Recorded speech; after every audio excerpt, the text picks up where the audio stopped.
Bienvenue à vous dans Au Quotidien, la suite en ce mardi soir avec Laure Girard pour nous accompagner, notre rédactrice en chef. Bonsoir Laure. Bonsoir à tous. Et Céline Levrard sur le plateau. Bonsoir Céline. Bonsoir Aurélien. Bienvenue, directrice du CEE de la Sarthe, le Conseil d'architecture, d'urbanisme et l'environnement de la Sarthe. On évoquera avec toi la végétalisation des cours d'école actuellement à l'étude dans plusieurs écoles et collèges sartois. On en parle dans quelques instants. Mais pour commencer, une information éco avec l'ouverture d'une nouvelle fromagerie juste en face des anciennes halles du Mans, rue Hippolyte Le Cornuet. Il s'agit de la fromagerie Mancel, dont la propriétaire, vous le voyez à l'image, est Aline Gibierge. Dans le commerce depuis ses 15 ans, Aline a travaillé dans le secteur alimentaire et non alimentaire. Et puis il y a 4 ans, elle a décidé de concrétiser son projet, avoir son propre magasin. Elle lance alors à Bélem, dans l'Orne, sa fromagerie-crèmerie au goût normand. Puis il y a tout juste une semaine, la fromagerie du Mans. Alors, à l'intérieur, de quoi se faire plaisir. J'y suis allé et Gaëtan, notre technicien aussi, plus de 90 références de fromage, des produits fermiers, artisanaux, voilà, mais aussi des fromages italiens, hollandais, autrichiens et évidemment suisses. Aline vend aussi des produits de crèmerie et dispose d'un coin épicerie où elle propose ce qu'il faut pour accompagner le fromage. Du miel, de la confiture évidemment, du vin. Donc la fromagerie Mancel, c'est aux 4 rue Hippolyte Le Cornuet, au Mans, juste à côté des studios de LMTV Sarthe. Je vous dis juste ça comme ça, mais si vous voulez faire une petite livraison, ouais, Aurélien Legendre, Laure Girard, 21 rue Pasteur, allez-y, n'hésitez pas. On est plutôt friands de ces bons produits. Et toi aussi, Céline, j'en suis sûre. J'adore. Ça fait du bien le fromage. Ouais, c'est très bon. Ce soir, on va parler d'autre chose avec toi. On va parler de la végétalisation des cours d'école, actuellement à l'étude dans plusieurs écoles et collèges sartois. Le projet date de 2017, a été lancé à Paris par le CEE 75 et la ville de Paris. Tout à fait. Un beau projet d'ailleurs qui s'appelle Projet Oasis. Et donc du coup, ça permet effectivement de pouvoir travailler sur les cours d'école qui jusqu'à présent sont très minérales, où la place du végétal et des arbres n'ont pas beaucoup de place. Et donc du coup, là, avec l'initiative du CEE 75, et après ça fait une émulation puisque après ça a été dans la région Île-de-France, ils ont pu travailler avec les usagers de l'école, donc autant les enfants que les professeurs, sur la façon dont on peut revégétaliser et redonner de la place en fait au végétal dans les cours d'école. C'est vrai, quand vous m'avez envoyé les informations pour l'émission, je me suis dit, j'ai repensé à ma cour d'école, alors c'est peut-être le cas vous aussi, il y avait un arbre et le reste c'était que du minéral. Il y a une vraie problématique aujourd'hui dans les cours d'école. Alors il y a une vraie problématique, d'autant qu'il y a des études qui sont faites effectivement que la minéralisation a tendance à rendre un peu les relations un peu plus froides, un peu plus tendues et voilà. Donc ainsi qu'à la bagarre dans la cour d'école voilà, peut-être. Un petit peu quand même. Non mais voilà, c'est ça, des côtés un peu durs en fait.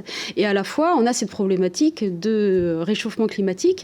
Et effectivement, on a des cours qui sont très très chaudes, avec des températures qui montent, pas forcément juillet-août, mais déjà dès avril. Et donc du coup, la nécessité aussi de pouvoir travailler sur ce qu'on appelle les îlots de chaleur en revégétalisation ces cours. Donc les images qu'on voit, c'est ce qu'ils ont fait à Paris. C'est ce qu'ils ont fait en Île-de-France, effectivement. Et puis, donc du coup, ça commence à s'égrener un petit peu partout sur le territoire sartois, avec des exemples notamment sur le département de Loire-Atlantique, où le CEE 44 a été missionné effectivement par le département pour travailler sur ces problématiques-là aussi. Et donc, voilà, ça permet aussi de sensibiliser les enfants sur la nécessité de conserver la végétation, sur la biodiversité, sur le développement durable. Enfin, il y a pas mal de notions aussi qui passent à travers ça. Et puis aussi le toucher. Bien sûr.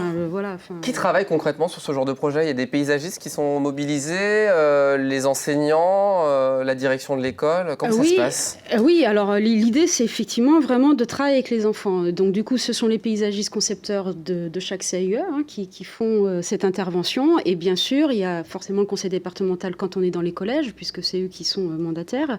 Et après, effectivement, forcément, tous les usagers de ces lieux. Donc les enfants, je ne sais pas, moi s'il y a une cantine, les personnes qui travaillent à la cantine, enfin les profs, enfin voilà, donc de façon à sensibiliser tout le monde et que tout le monde aussi puisse finalement trouver sa place dans ce lieu. Alors, en Loire-Atlantique, ça s'est fait du côté de Corcouët-sur-Logne, aux Touches ou encore à Fégréac. Voilà, donc il y a des projets à venir prochainement chez nous en Sarthe. C'est ça l'idée, c'est ça qui est important de dire ce soir, c'est que vous travaillez, vous, CEE de la Sarthe, à ce qu'il se passe des choses dans le département par rapport à ça. Voilà, tout à fait. Dans certains collèges, mais également dans des écoles, des groupes scolaires. Notamment, on a été sollicité il y a 2 ans sur la commune de Souillé, où il y avait effectivement cette demande, alors non pas forcément de la part des parents qui sont un petit peu réticents à remettre de la végétation dans les les cours d'école, mais plutôt peut-être des demandes des enfants, mais également des demandes aussi des enseignants pour pouvoir revégétaliser. Donc il y a ce travail-là qui a été fait à Souillé. Et puis dernièrement, donc en lien avec le conseil départemental de la Sarthe, on est en train de travailler donc sur les collèges de Kennedy à Alonne et le collège des Marins. Et c'est également une façon de pouvoir faire des ateliers aussi avec les élèves, de les impliquer en fait dans la façon dont ils peuvent réaménager leur cours d'école. On va suivre ça sur LMTV, on fera des beaux reportages. Les parents, pourquoi? Parce que ça salue plus les habits peut-être des enfants quand ils se roulent par terre. L'herbe, Aurélien, c'est pas facile. Oui, j'étais animateur, j'ai déjà subi ces problématiques des parents. Mais mettez de la verdure partout, c'est formidable. Ça ne fera que du bien. Laissez-les se rouler. Ouais, bien sûr. Vraiment. Ça évitera la bagarre et puis voilà quoi, des petits coins comme ça à l'ombre, c'est formidable. À présent, on va parler de l'exposition du prix Aperçu Sarthe 2021. Le palmarès a été dévoilé il y a quelques semaines. On rappelle ce prix Aperçu et l'exposition qui en découle? Oui, prix départemental de l'architecture, de l'aménagement et du patrimoine qui est réalisé tous les 4-5 ans en Sarthe. Donc la nouvelle édition avec le palmarès qui a été donné donc, en octobre, qui a fait effectivement l'objet d'une publication qui est gratuite et donc vous pouvez tous venir chercher au CAE de la Sarthe, et à la fois qui fait l'objet également d'une exposition en ce moment jusqu'au 31 décembre sur les grilles du parc Victor Hugo, où on a effectivement les 25 en fait, projets qui ont été retenus par le jury, qui sont exposés, et avec la possibilité avec le QR code de pouvoir flasher, d'avoir davantage d'informations et de renvoyer sur notre site internet et d'avoir des informations qu'on peut retrouver notamment sur le catalogue ici, quoi. Donc une exposition qui est là, enfin qui est sur le Mans et qui va bouger ensuite dans le département à la demande des collectivités ou des collèges également ou des écoles. C'est vraiment chouette. En termes d'architecture, c'est vraiment formidable. Allez voir cette exposition et allez les découvrir un peu partout dans notre département. Pour finir, ton coup de cœur, c'est dans le cadre du festival Alimentaire. Alors Alimentaire, terre, c'est TE2RE à la fin, qui propose 3 ciné-débats. C'est organisé par le Pays de la Vallée de la Sarthe. Oui, vraiment intéressant en fait. Sur un mois et demi aussi, effectivement, la possibilité de pouvoir avoir des ciné-débats, avoir des jeux. Alors c'est quoi ce festival déjà? Ça permet en fait de sensibiliser la population sur l'alimentation locale, sur l'alimentation respectueuse de l'environnement aussi, et donc du coup de sensibiliser aussi à la nécessité de pouvoir conserver nos agriculteurs et de pouvoir aussi valoriser le travail de l'agriculture. Donc il y a beaucoup de manifestations de toutes sortes et qui permettent justement de pouvoir avoir ces débats qui sont importants, qui ne sont pas non plus toujours faciles en fait, avec toutes les problématiques qui peuvent tourner autour de l'agriculture entre autres, mais voilà, ça permet effectivement d'aborder ce sujet-là. Je vais donner les dates. Douce France, ça sera le vendredi 19 novembre à 20h à Sablé-sur-Sarthe au cinéma à Confluence. Au-delà des clôtures, le mardi 23 novembre, 20h alloué au centre culturel le Courménil. Et puis The Resilient, vendredi 26 novembre à 20h à Roué-sur-Sarthe. Ça sera à la salle polyvalente. Voilà pour toutes les informations. Et puis le complément d'infos, c'est sur le site cae-sarthe.com. Voilà, tout à fait.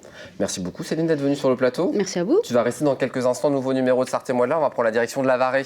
Ah, très bien. Il y a une belle base de loisirs là-bas. On va parler plein de choses avec monsieur le maire Nicolas Massé, avec Pascal Mariette, avec Pilou, il y aura le patois. Et puis mon invité d'honneur, c'est Thierry Dehec qui vient de sortir La Fabrique de Jeanne d'Arc, une enquête à 4 mains réalisée avec son épouse Caroline qui bouleverse totalement les contes et légendes autour de la pucelle la plus célèbre de France. Évidemment, c'est Jeanne d'Arc, c'est à suivre dans quelques instants, quelques secondes. Merci d'être venu sur le plateau. Vous me le prêterez, le Jeanne d'Arc? Tout à l'heure. Merci. Dans une petite heure, vous restez avec moi tout de suite.